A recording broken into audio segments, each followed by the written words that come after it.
안녕하세요. 부동산 검증소입니다. 최근 한 달 사이 광주에서 실제로 거래된 아파트 내역을 확인하다가 충격적인 수치를 발견했습니다. 불과 2, 3년 전 최고가를 찍었던 아파트들이 지금은 반토막 가까운 가격에 실제 계약이 체결되고 있습니다.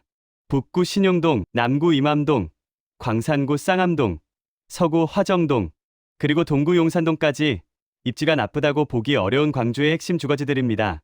그런데 최고가 대비 40%, 많게는 50%까지 하락한 가격이 호가가 아니라 국토부 실거래가로 찍히고 있습니다. 이게 단순한 몇몇 급매물의 일탈일까요? 아니면 광주 아파트 시장 전체의 판이 바뀌고 있는 신호일까요? 오늘 이 질문에 대한 답을 객관적인 데이터와 시장의 구조적 원인을 통해 명확히 짚어드리겠습니다. 순위를 보기에 앞서 광주 시장의 배경을 먼저 이해해야 합니다. 이런 거래는 특정 단지 하나의 문제가 아닙니다. 최근 한 달 실거래를 기준으로 보면 광주 전반에서 공통적인 흐름이 나타나고 있습니다. 거래량은 많지 않습니다. 오히려 극도로 줄어든 상태죠. 한 달에 수십 건 정도만 거래가 성사되는 사실상 시장이 얼어붙은 상황입니다. 하지만 체결되는 가격은 대부분 과거 최고가 대비 크게 낮은 수준이고, 특히 2021년에서 2022년 고점에 매수한 물건들이 손실을 감수한 채 거래로 이어지고 있다는 점이 눈에 띕니다. 즉, 일부 지역이 흔들리는 게 아니라 광주 아파트 시장 전반이 가격을 다시 정렬하고 있는 구간이라고 보는 게 더 정확해 보입니다. 광주는 서울이나 수도권과는 완전히 다른 시장 특성을 갖고 있습니다. 외부 투자 수요보다는 내부 실수요 중심으로 움직이는 전형적인 지방도시 시장이거든요. 인구 흐름을 보면 더 명확합니다. 2010년대 중반까지만 해도 광주는 전남 지역의 중심 도시로서 인구 유입이 꾸준히 있었습니다. 하지만 지금은 인구 정체를 넘어 감소 국면에 들어섰습니다. 젊은 층은 수도권으로 빠져나가고 유입되는 인구는 제한적입니다. 2020년부터 2022년 사이 신축과 준신축 아파트 가격이 실수요를 넘어선 기대감으로 빠르게 올랐다면, 지금은 그 거품이 꺼지면서 가격이 냉정한 현실 수준으로 회귀하는 과정입니다. 특히 광주는 전세가가 매매가를 강하게 받쳐주는 구조가 아니다 보니 하락장에서는 가격 조정이 더 빠르고 깊게 나타나는 특징을 보입니다. 이게 바로 수도권과 지방시장의 가장 큰 차이점이라고 할 수 있습니다. 수도권은 전세 수요가 탄탄해서 매매가가 떨어져도 전세가가 버티면서 하방을 지지하는데, 광주는 그런 버팀목이 약한 거죠. 그럼 최근 1개월 내 실거래 기준 최고가 대비 가장 큰 충격을 준 아파트 탑5를 5위부터 역순으로 살펴보겠습니다. 선정 기준은 직거래를 제외한 실제 중개거래이며 모두 국토부 실거래가 시스템에 등록된 확인 가능한 데이터입니다. 이 거래들은 단순한 통계가 아니라 실제로 돈이 오간 법적으로 검증된 거래입니다. 5위는 동구 용산동의 용산지구 리슈빌 33평형입니다. 2019년에 입주한 820세대 규모의 신축급 단지로 쾌적한 자연환경과 브랜드 타운의 이점을 얻고 동구의 신흥 주거지로 떠올랐던 곳입니다. 용산지구 자체가 광주에서 새롭게 개발된 택지지구였기 때문에 입주 초기부터 실수요자들의 관심이 집중됐었죠. 깔끔한 도로망, 새로 지어진 학교들, 대형마트와 편의시설까지 신도시의 장점을 모두 갖춘 곳이었습니다. 특히 동구는 전통적으로 집값이 낮은 편이었는데 용산지구가 개발되면서 동구의 이미지를 완전히 바꿔놓았다는 평가를 받았습니다. 2021년 12월 최고가 7억 4천만 원을 기록하며 기세를 올렸지만 시장의 하락세를 피하지 못했습니다. 최근 11월 거래된 가격은 4억 3,700만 원, 무려 3억 원이 넘게 증발했습니다. 하락률은 약 40%입니다. 7억대에서 4억대로 내려온 건데 이게 단순히 숫자의 문제가 아닙니다. 7억대의 집을 산 사람들은 대부분 대출을 끼고 샀을 겁니다. 주택담보대출 비율 40%를 적용받았다면 약 3억 정도 대출을 받았을 텐데, 지금 집값이 4억대니까 대출을 다 갚고 나면 손에 남는 게 1억 조금 넘습니다. 본인이 넣은 돈 4억 중에서 1억만 건지는 거죠. 손실이 3억입니다. 이게 바로 고점 매수자들이 처한 현실입니다. 문제는 매물량입니다. 네이버 부동산을 확인해보면 현재 이 단지는 가격이 40%나 빠졌음에도 매물이 해소되기는커녕 오히려 쌓여가고 있습니다. 820세대 중 상당수가 매물로 나와 있지만 받아줄 매수세가 없어 거래 절벽이 이어지는 상황. 이것이 현재 4억대 가격 붕괴의 진짜 원인입니다. 가격을 40% 낮춰도 팔리지 않는다는 건 시장에서 그 가격조차 비싸다고 판단하고 있다는 의미거든요. 실제로 매물 중 일부는 4억 초반까지 내려온 상태인데도 거래가 안 되고 있습니다. 이런 매물 적체 현상은 단순히 이 단지만의 문제가 아니라 광주 전역에서 공통적으로 나타나는 패턴입니다. 수요는 없는데 공급만 늘어나는 전형적인 수급 불균형 상태죠. 4위는 서구 화정동의 랜드마크 유니버시아드 힐스테이트 3단지 34평형입니다. 2016년에 입주한 무려 2185세대의 매머드급 대단지입니다. 학군, 교통, 상권 무엇 하나 빠지지 않아 광주에서 손꼽히는 프리미엄 단지였죠. 화정동은 광주 서구의 중심지이자 생활 인프라가 가장 잘 갖춰진 곳 중 하나입니다. 대형 병원, 백화점, 영화관, 대형마트가 모두 도보거리 안에 있고 학군도 광주에서 상위권입니다. 특히 이 단지는 유니버시아드 대회를 기념해서 지어진 곳이라 상징성도 있었고 힐스테이트 브랜드의 프리미엄까지 더해져서 광주를 대표하는 아파트로 자리 잡았습니다. 그래서 2022년 4월에는 8억 원 턱 미친 7억 9,500만 원까지 거래됐던 곳입니다. 당시만 해도 8억 돌파는 시간 문제라는 분위기였습니다. 중개사무소마다 8억 호가를 내걸고 있었고 실제로 8억에 내놔도 문의가 들어왔던 시기였습니다. 하지만 최근 11월 거래된 실거래가는 4억 9천만 원으로 5억 원 선마저 붕괴되었습니다. 하락률은 38%입니다. 거의 8억에 육박했던 가격이 이제는 5억도 안 되는 가격에 거래되고 있는 겁니다. 금액으로 따지면 약 3억 원이 사라진 거죠. 보통 2,000세대가 넘는 대단지는 환금성이 좋아 가격 방어가 잘 된다고 합니다. 매물이 많이 나와도 그만큼 수요도 많아서 거래가 활발하게 이뤄지니까요. 실제로 과거 상승장에서는 이 단지가 광주에서 가장 거래가 활발한 곳 중 하나였습니다. 하지만 지금 네이버 부동산 매물 현황을 보면 상황이 완전히 다릅니다. 엄청난 세대수만큼이나 많은 매물이 시장에 쏟아져 나와 있지만 거래는 거의 실종 상태입니다. 매물이 100건이 넘는데 한 달에 한두 건 정도만 거래가 됩니다. 팔려는 사람은 많은데 살 사람은 없는 전형적인 매물 적체 현상이 심화되면서 결국 급한 집주인들이 가격을 더 낮춰 던지는 악순환이 반복되고 있습니다. 대단지라는 장점이 오히려 매물 공급 과잉으로 이어지면서 독이 되고 있는 셈입니다. 3위는 광산구 쌍암동 힐스테이트 리버파크 35평형입니다. 2019년에 입주한 1111세대의 대단지이자 영산강 조망권을 갖춘 랜드마크 주상복합입니다. 쌍암동은 광주 광산구에서도 신도시 성격의 신흥 주거지로 깔끔한 도시계획과 함께 개발된 지역입니다. 특히 이 단지는 영산강 뷰를 앞세워 차별화를 꾀했습니다. 강변 조망이 가능한 고층 라인은 프리미엄이 붙어서 일반 라인보다 몇천만 원씩 비싸게 거래되기도 했죠. 주상복합이다 보니 상가도 함께 있어서 생활 편의성도 좋았고 쌍암동 일대에서는 가장 고급스러운 이미지를 갖고 있었습니다. 상승기 때 엄청난 시세 분출을 보여줬습니다. 2022년 5월에는 최고가 9억 1,300만 원으로 10억 클럽을 바라보던 단지였습니다.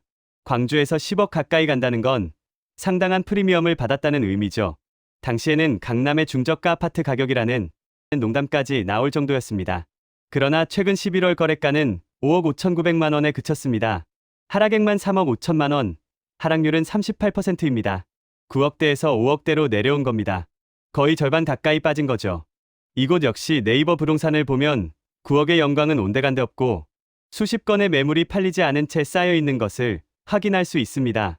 1111세대의 대단지임에도 거래량이 뒷받침되지 않으니 호가는 모래성일 뿐입니다. 받아줄 매수세가 사라지면서 9억이라는 숫자는 신기루처럼 사라지고 거래 가능한 5억대 가격만 남게 된 것입니다. 여기서 중요한 건 5억대에 나온 매물도 쉽게 팔리지 않는다는 점입니다. 가격이 충분히 내려왔는데도 거래가 안 된다는 건 시장이 더 내려갈 여지를 보고 있다는 신호입니다. 실제로 일부 매도자들은 5억 초반까지 가격을 낮췄지만 그래도 매수 문의가 거의 없다고 합니다. 이게 바로 심리가 완전히 꺾인 시장의 모습입니다. 2위는 남구 이맘동 효천시티 프라디움 32평형입니다. 2019년에 입주한 1164세대 규모의 단지로 우수한 학군과 쾌적한 환경 덕분에 학령기 자녀를 둔 실수요자들에게 특히 인기가 높았습니다. 효천시티는 광주 남구에서도 교육 환경이 좋기로 소문난 곳이죠. 초중고 학교 배치가 잘 되어 있고 학원가도 형성되어 있어서 자녀 교육을 중시하는 가족들이 선호하는 지역입니다. 특히 이 단지는 신축이다 보니 젊은 부부들이 많이 입주했고 단지 내 커뮤니티 시설도 잘 갖춰져 있어서 주거 만족도가 높았습니다. 놀이터, 독서실, 피트니스 센터 등이 있어서 아이들 키우기에도 좋은 환경이었죠. 그래서 입주 초기부터 가격이 빠르게 올랐고 실수요 중심이라 안정적이라는 평가를 받았습니다. 하지만 이번 하락장에서는 그 선호도가 가격 방어를 해주지 못했습니다. 2021년 10월 최고가 7억 6천만 원에서 최근 11월 실거래가는 3억 8,500만 원에 거래되며 정확히 반토막 하락률 50%를 기록했습니다. 하락 금액만 3억 8천만 원입니다. 이건 정말 충격적인 수치입니다. 탑5 중에서 유일하게 50% 하락을 기록한 곳이기도 하고요. 7억대의 집을 산 사람이 지금 팔려면 3억대에 내놔야 한다는 얘기거든요. 대출까지 끼고 샀다면 완전히 깡통이 되는 상황입니다. 실제로 이 가격에 판 사람은 본인 돈을 수천만 원 보태서 겨우 대출을 정리했을 겁니다.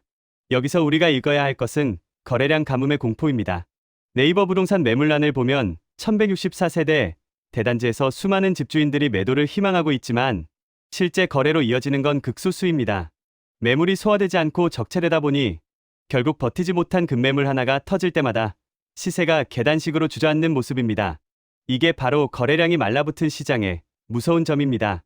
가격이 형성되는 게 아니라 급매 하나가 나올 때마다 그게 새로운 시세가 되어버리는 거죠. 정상적인 시장이라면 여러 거래가 쌓이면서 적정 가격대가 형성되는데 지금은 그런 과정 없이 급매 가격이 바로 시세가 되어버립니다. 대망의 하락 1위는 북구 신용동 첨단이주구 중흥 S클래스 33평형입니다. 2015년에 입주한 784세대 단지로 첨단지구의 직주 근접 수요를 등에 업고 광주 상승장을 주도했던 핵심 단지입니다. 첨단지구는 광주의 산업 중심지로 기업들이 밀집해 있어 일자리가 많은 곳입니다. 특히 IT, 전자, 광학 관련 기업들이 많아서 고학력 전문직 종사자들이 많이 거주하는 지역이죠. 그래서 직장인들이 출퇴근하기 좋은 입지로 평가받았고 실제로 단지 내 입주민 대부분이 인근 기업에 다니는 분들이었습니다. 직주 근접이 가능하다는 건 주거지로서 엄청난 메리트거든요. 2022년 5월 최고가 8억 7천만 원을 찍으며 이용을 과시했지만 지금의 성적표는 처참합니다. 최근 12월 실거래가는 4억 4,500만 원, 최고가 대비 무려 4억 3천만 원이 사라졌고 하락률은 49%에 달합니다. 거의 50% 가까이 빠진 겁니다. 8억대에서 4억대로 내려왔으니 금액으로는 절반이 증발한 거죠. 네이버 부동산 매물 현황을 보면 이 단지 역시 상당수의 매물이 주인을 찾지 못하고 방치되어 있습니다. 784세대 중 매수자가 붙는 물건은 오직 가격을 파격적으로 낮춘 초급매뿐입니다. 거래량이 받쳐주며 완만하게 조정받는 것이 아니라 매물은 쌓이는데 거래는 멈춘 상태에서 급격하게 가격 레벨이 다운되는 진공 상태의 하락을 보여주고 있습니다. 이런 진공 하락이 무서운 이유는 바닥이 어디인지 아무도 모른다는 겁니다. 거래가 활발하면 시장에서 가격이 형성되면서 자연스럽게 지지선이 만들어지는데 거래가 없으니 어디까지 떨어질지 가늠이 안 되는 거죠. 실제로 이 단지 매도자들은 4억대 중반에서도 거래가 안 되니 4억대 초반까지 내려갈 각오를 하고 있다고 합니다. 탑5 사례를 종합해보면 공통점이 명확합니다. 첫째, 입지가 나빠서 떨어진 게 아닙니다. 오히려 광주에서 손꼽히는 좋은 입지들입니다. 첨단지구, 화정동, 쌍암동, 임암동, 용산동 모두 광주의 핵심 주거지들이죠. 둘째, 모두 2015년 이후 입주한 신축 또는 준신축 단지들입니다. 구축이 아니라 비교적 새 아파트들인데도 이렇게 떨어졌다는 게 충격적입니다. 셋째, 대단지들입니다. 784세대부터 2185세대까지 모두 황금성이 좋다고 평가받던 대단지들이었습니다. 넷째, 브랜드 아파트들입니다. 힐스테이트, 중흥 S클래스, 프라디움, 리슈빌 등 모두 브랜드 프리미엄이 있던 곳들이죠. 이런 조건들을 갖췄음에도 40에서 50% 하락했다는 건 상승기 때 기대감이 과도하게 반영됐던 곳들이 먼저 그리고 크게 조정을 받고 있다는 증거입니다. 중요한 건 거래가 완전히 끊긴 게 아니라 가격을 낮추면 거래는 되는 시장이라는 점입니다. 즉, 현재 광주 부동산 시장은 가격 기준 자체가 완전히 바뀌고 있는 시장이라고 볼 수 있습니다. 과거의 가격 기준으로는 아무도 사지 않고 새로운 가격 기준이 형성되고 있는 과도기인 셈입니다. 2021년에서 2022년 고점이 비정상이었고 지금 정상으로 회귀하는 중이라는 해석이 더 맞을 수 있습니다. 그렇다면 왜 이렇게까지 가격 기준이 내려가고 있는 걸까요? 단순한 심리 위축을 넘어 한 가지 더 냉정하게 짚어봐야 할 지표가 있습니다. 바로 전세가율의 붕괴입니다. 과거 상승장에서 광주는 매매가와 전세가의 차이가 적어 소액으로 투자가 가능한 갭투자 성지 중 하나였습니다. 전세가율이 70에서 80%까지 올라가면서 1억, 2억으로도 아파트를 살 수 있었죠. 이게 투자 수요를 끌어들이는 주요 요인이었습니다. 예를 들어 매매가 5억인 집의 전세가가 4억이면 1억만 있으면 집을 살 수 있었던 겁니다. 그래서 젊은 투자자들이 많이 몰렸고 이게 가격 상승을 부추겼습니다. 하지만 지금은 상황이 정반대입니다. 입주 물량이 쏟아지면서 전세가가 먼저 무너졌고 이를 버티지 못한 갭 투자자들의 매물이 시장에 던져지고 있는 형국입니다. 구체적으로 보면 과거의 매매가 7억에 전세가 6억으로 1억 갭 투자를 한 사람들이 지금 역전세 위기에 몰려 있습니다. 전세가가 4억으로 떨어졌는데 매매가도 5억으로 떨어지면 세입자한테 6억을 돌려줘야 하는데 집을 팔아도 5억밖에 안 되는 거죠. 본인 돈 1억을 보태야 합니다. 이런 상황에서 버티지 못한 투자자들이 급매로 내놓고 그게 시장 가격을 더 끌어내리는 악순환이 반복됩니다. 즉, 이번 하락 거래들은 단순한 실거주자의 매도라기보다 역전세난을 견디지 못한 투자 매물들이 급매를 넘어 투매로 나오고 있다는 증거입니다. 따라서 전세가가 바닥을 다지고 다시 올라오지 않는다면 매매가의 추가 하락 압력은 여전히 유효하다고 봐야 합니다. 전세 시장이 안정되는 게 매매 시장 안정의 선행 조건인 셈입니다. 여기에 더해 광주 시장을 짓누르는 가장 큰 바위가 하나 더 있습니다.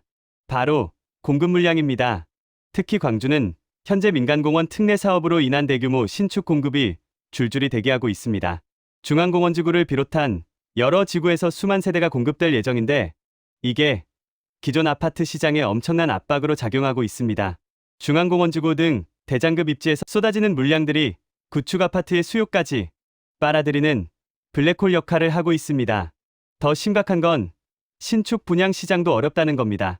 신축이 분양가 이하인 마이너스 프리미엄이 속출하거나 미분양이 해소되지 않는다면 오늘 살펴본 구축 대장주들의 반등 시점은 예상보다 더 늦어질 수 있습니다. 새 아파트도 팔리지 않는데 헌 아파트가 팔릴 리 없죠. 단순히 싸다는 이유로 진입하기엔 뒤에 대기하고 있는 공급의 파도가 너무 높습니다. 수요는 한정되어 있는데 공급은 계속 늘어나면 가격이 오를 수가 없는 구조죠. 지금 광주에서 나오는 거래 가격들은 비정상적으로 싼 가격이라기보다는 실수요가 감당할 수 있는 수준으로 시장이 다시 기준을 잡아가는 과정으로 보입니다. 광주 시민들의 평균 소득과 자산 수준을 고려하면 7에서 9억짜리 아파트는 사실 부담스러운 가격이었던 거죠. 지금의 4, 5억대가 오히려 실수요자들이 감당할 수 있는 합리적인 가격일 수 있습니다. 단기간의 고점 회복을 기대하기보다는 당분간은 낮은 가격 중심의 제한적인 거래가 이어질 가능성이 높아 보입니다. 다만 이런 조정 구간에서는 실거래 가격 하나하나가 앞으로의 시장 방향을 가장 솔직하게 보여줍니다. 투기 수요가 걷히고 거품이 빠지면서 가격이 2019년에서 2020년 수준으로 회귀하고 있다는 것은 반대로 말하면 실거주자 입장에서는 진입 장벽이 낮아지고 있다는 뜻이기도 합니다. 실제로 살 집을 찾는 사람들에게는 기회가 될 수 있다는 거죠. 다만 지금 당장 사는 게 답은 아닙니다. 결론입니다. 지금 중요한 건 바닥을 단정하는 것도 지나치게 공포에 휩쓸리는 것도 아닙니다. 실제 거래가 어떤 가격에서 이뤄지고 있는지, 시장이 어디까지 내려와야 움직이는지를 차분히 지켜보는 시기입니다. 그렇다면 언제 움직여야 할까요? 저는 가격보다 거래량을 먼저 보시라고 조언드립니다. 현재의 하락 거래는 한 달에 한두 건 찍히는 점 형태의 거래입니다. 이 점들이 모여 선이 되고 거래량이 평년 수준의 70에서 80%까지 회복되는 시점. 그때가 바로 시장이 바닥을 다졌다는 신호입니다. 거래량 회복의 신호는 명확합니다. 매물이 나왔을 때 일주일 내에 거래가 성사되기 시작하고 가격 협상 폭이 줄어들며 여러 매수자가 한 물건을 놓고 경쟁하는 모습이 보이기 시작하면 그때가 바로 바닥을 지나 반등 국면으로 접어드는 시점입니다. 지금처럼 거래량이 말라붙은 상태에서의 호가창은 의미가 없습니다. 성급하게 저점을 잡으려 하기보다 거래량이 늘어나며 가격이 지지되는 것을 확인하고 무릎에서 사는 것이 훨씬 안전한 전략입니다. 바닥에서 사려다 칼을 맞느니 무릎에서 확실하게 사는 게 낫습니다. 오늘 살펴본 광주 아파트 탑5 사례가 앞으로 내 집 마련이나 갈아타기를 고민하실 때 하나의 기준점이 되셨으면 좋겠습니다. 지금까지 부동산 검증소였습니다.